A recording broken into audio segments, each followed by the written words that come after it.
Rome and Carthage were originally friends, having signed a peace treaty with each other, but a mix-up with the Mamertines and Syracuse got them to fight each other in 264 BC.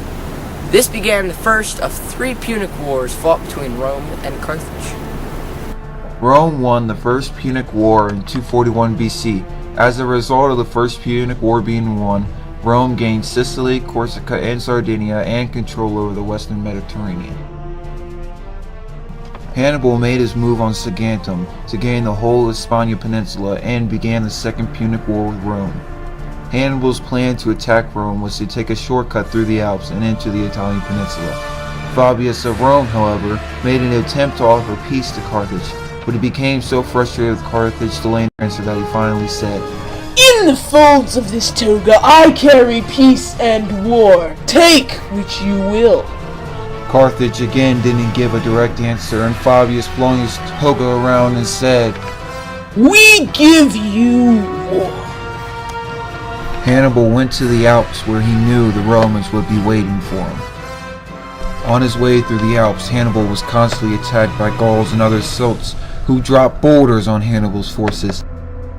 The troops' morale lowered dramatically, but they made it through the Alps eventually.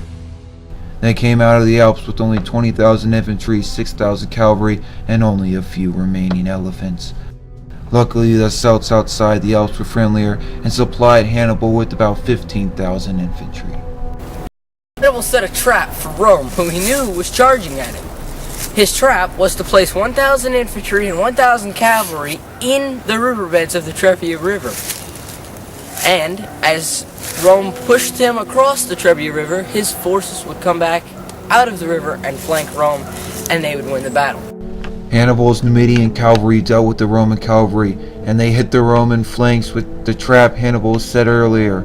15,000 to 20,000 Romans were killed and the rest fled the scene, while Hannibal's forces lost almost no soldiers. Hannibal released most of the Roman prisoners captured during the Battle of Trebia. He did this to gain more recruits for a small army, and he thought that by being nice and releasing his prisoners, that it might turn his enemies to his side. After Trebia, Gaius Valerius Paulus were to be consul. They immediately raised an army large enough to finally deal with Hannibal. August 2nd, 216 BC. Consul Varro was in charge of the army the first day of fighting, for it was customary for the consuls to switch command day by day. The armies charged at each other, and Hasdrubal, Hannibal's brother, was in charge of the Carthaginian cavalry, and they quickly destroyed the Roman cavalry. The Carthaginian and Gallic infantry was quickly pushed back, but they managed to hold the line.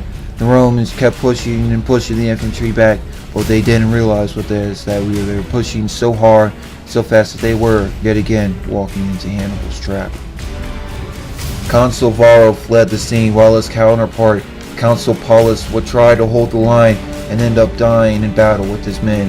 Many of the Romans attempting to escape would be hamstrung, or the Carthaginians would slit their hamstrings so they could be dealt with later. The Roman casualties reached a tremendous 60,000, all of which were put in humongous piles. 3,000 Romans were captured, and the few that were left eventually escaped. Hannibal yet again tried to win the favor of Rome's allies by releasing the prisoners. He even honored Paulus for his brave actions in staying with his men, even in the midst of certain death. After the battle, Rome had lost so many senators and tribunes, plus the loss of so many allies, and that they had lost to a small force of 40,000, they were put into an even deeper state of panic than before.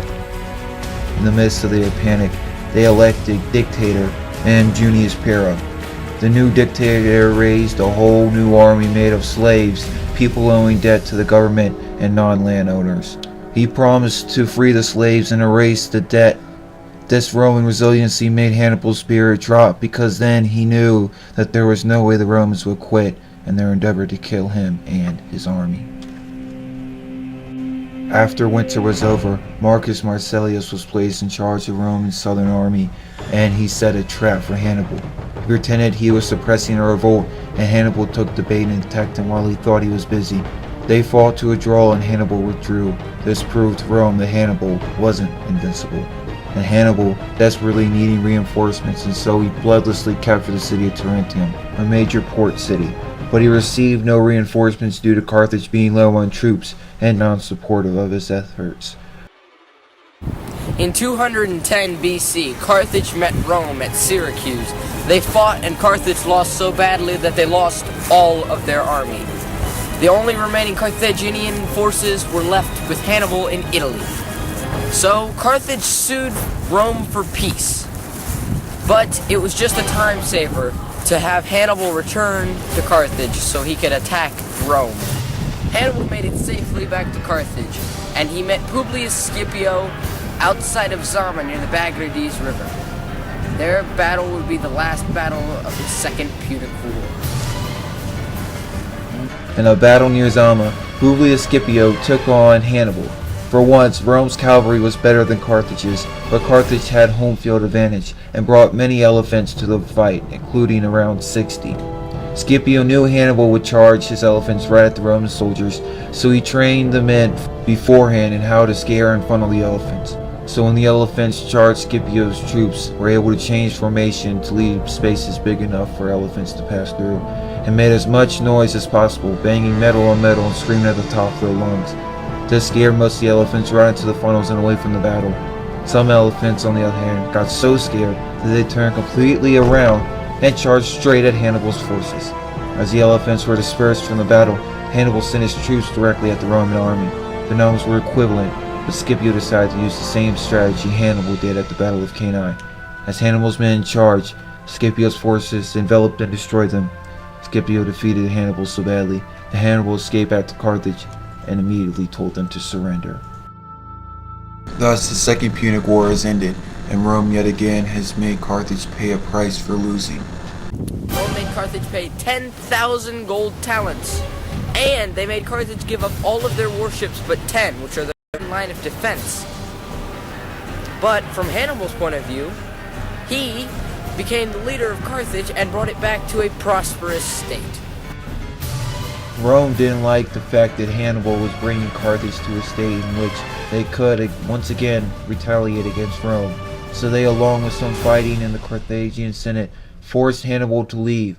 Rome eventually tracked him down to Lycia, but before they could take him, he drank some poison that was commonly said to be hidden in a ring on his finger.